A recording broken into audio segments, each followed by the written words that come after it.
What's up, everybody? It is I, Hero Vange, and welcome to the third episode of the Toxic Cup Meta Simplified Guide. Today, we're gonna talk about the flyers. If you're wondering where episode 1, episode 2, or the other episodes are, then click the playlist right there. Just want to say before we go through the simulations, go through the matchup mastery, that if you don't see your favorite flyer here, let's say you were considering Gligar, Legacy Wing Attack Pidgeot, Swellow, follow along with the video. Just run the simulations while I talk about the matchup mastery of these two Pokemon so that you can check the differences of your pick versus these Pokemon, the side grade traits, how well it will fit into the rest of your team, and have a deeper understanding of like all of these Pokemon plus your pick. Alright, so let's start here. Golbat versus Wormadam Trash. You can run the sim like any way you like. You can run it with the Shadow type. You can run it maximized.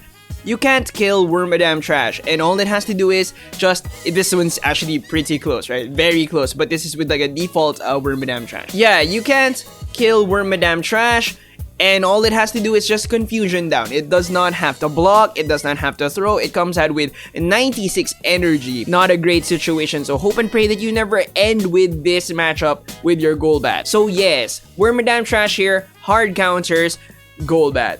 Okay, against Steelix, Steelix has to throw. Steelix, just to make it a sure thing, should block once. The thing is, with the maximized stats, you don't have to block. You can actually consider this as a 0 shield throw for Steelix if you have fantastic IVs. So this right here is with the default IVs. So you're gonna see that Steelix goes down after a couple of wing attacks after the second Shadow Ball there. But if you maximize, you can pull off a third crunch to kill Golbat. And that's actually very big for Steelix. And so if you're planning to run Steelix on your team, make sure that you have high stat product and fantastic IVs. Whenever I say fantastic IVs, go back to PvPoke and plug in your specific IV set and see if you can pull off that matchup with the default stats, with the maximized stats. If you're able to do that, then you have a really good Steelix. And finally, with Forretress over there, it is a, right here, 0 shield throw. Just go straight Shadow Ball. You have that even if he blocks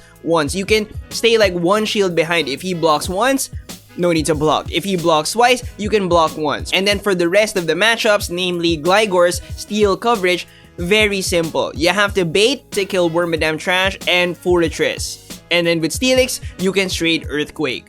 Okay, you understand? So who's the better steel type slayer? Obviously, Gliscor is the much better steel type slayer, and this is one of the side grade traits for Gliscor. Moving on to the fighting types. This is actually the flying types bread and butter. This is literally like a snack for them. Now, I've shown you this simulation in previous videos, but let's look at the finer details, right? Against Toxicroak, you're gonna get 100 energy with the Golbat, and you're gonna come out with like 20 HP. What can you actually buy with that 100 energy? You can actually go 1 Shadow Ball, because a Shadow Ball is 55 energy, and since you have 22 HP, if you hit 1 more wing attack, which you will probably be able to do, because I don't think anything really like one-shots Golbat with 22 HP. I don't think even Galvantula can like one hit you, right? You're gonna get to another Shadow Ball, so you can go back to back Shadow Ball after you hit Toxicroak with the farm down. Now, just some hypotheticals. If a B-Barrel pops out, which is,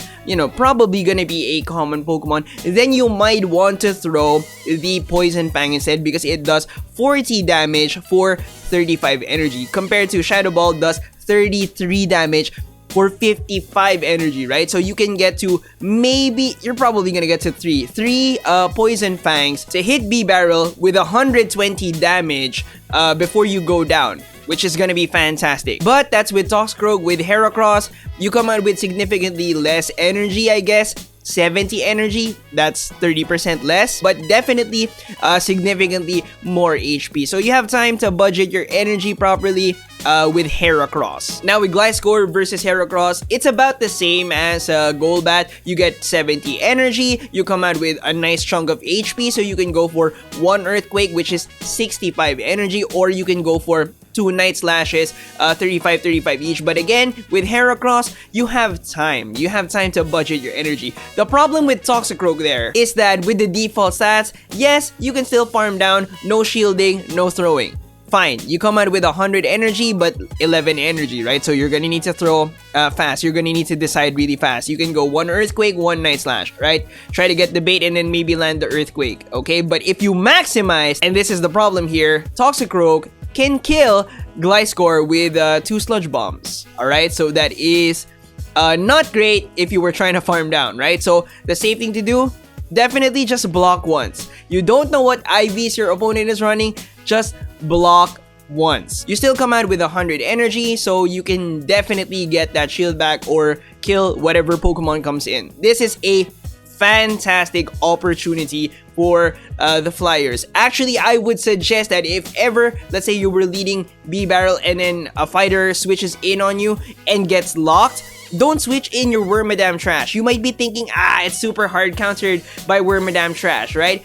You farm down, cool. What pops out? Steelix, and then you're walled. You are completely walled. There's really nothing that it can do after, but this is a devastating setup for a win. Now, both of the Flyers are fantastic at this, but Gliscor does have 1 shield less compared to Golbat with the matchups because it does have to block with Toxicroak again just to make sure.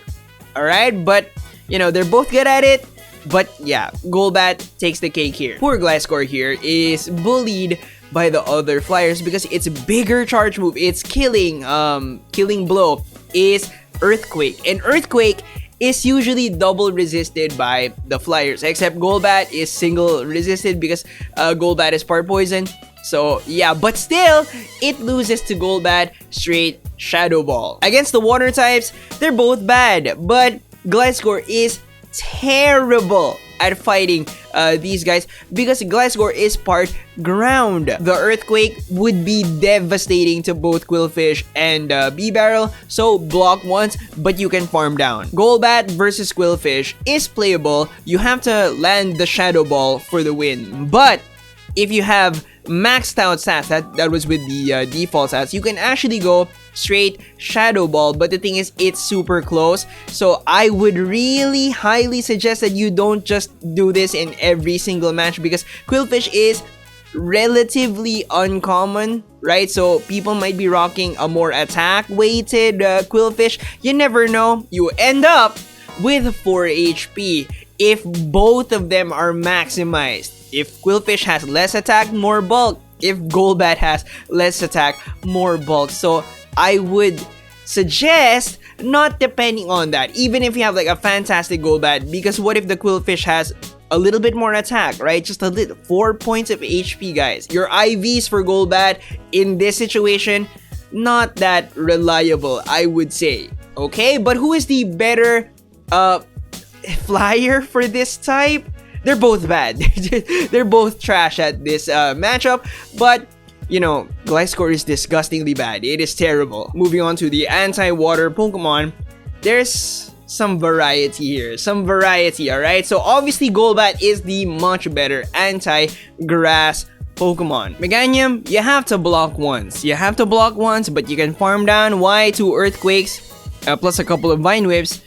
Yeah, and you simultaneous KO. So definitely block once. If you have maxed IVs, I guess you could, but do you want to risk it? It is maximize stats. Yeah, but again, do you want to risk it? It is a community day Pokemon. You don't know what IV spreads people are running out there. So plus 7 HP. Okay, so I think the smarter thing to do is really to block once. You come out with 100 energy. This is again a fantastic setup for a sweep. Very nice matchup with Meganium here, but Galvantula over there, which I think is going to be the much more popular Pokemon, can do exactly the same to Golbat. And I think it's gonna be the much more popular Pokemon because it's looking really good. Alright, straight Volt Switch, block once.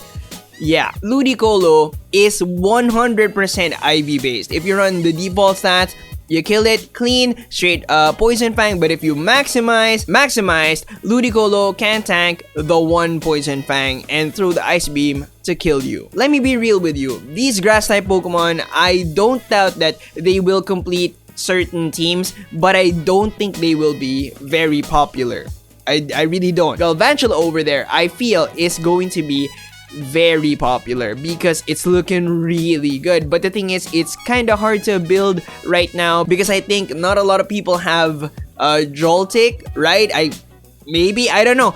I haven't seen much Galvantula, but it is looking really good. So eventually, like later in the month, when people have Galvantula, we're gonna see a lot more of that. So I think that matchup is much more important. And Gliscor here is one of the Pokemon that have the very important Galvantula coverage. What other Pokemon have we covered in my videos that cover Galvantula here? Wormadam Trash, but it was very, very tight, right? I told you, do not swap in your Wormadam Trash, you will lose. Steelix, that's a pretty good Galvantula counter. Now, for the past few days, I've been doing some team balancing for some of my Patreons, and it is actually pretty difficult to find Pokemon that have some nice coverage with the seemingly meta Pokemon plus Galvantula there. I have found some, and you will for sure find those same Pokemon. But yeah, Gliscor here, I want to highlight, is one of the Pokemon that can beat Galvantula clean. Now, for some reason, the simulation does this. It baits the Night Slash. It goes for the Earthquake for the kills. You might be thinking, you know what, I need to go straight Earthquake for the kill, right?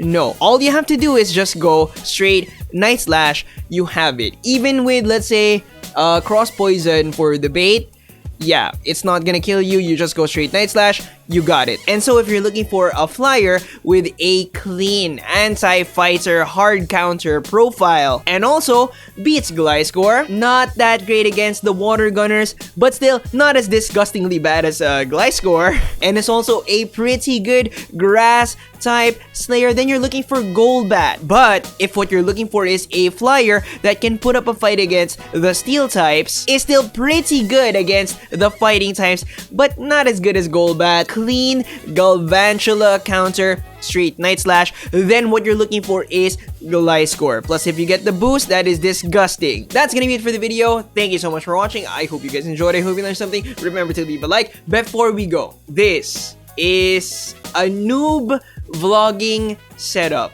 all right? And my Patreons basically paid for this. Thank you so much for supporting the content. I honestly would not be able to do this without you guys. So I have a vlogging setup, and I will be posting some interesting videos soon. Remember to leave a like, comment down below which is your favorite flyer for the Toxic Cup. Are you running multiple flyers? Do you have any secret strats that I didn't share? Share with your boy. Alright, share with your boy. Subscribe if you haven't yet. Ding that notification bell. And I'll see you on the next one. Bye, guys!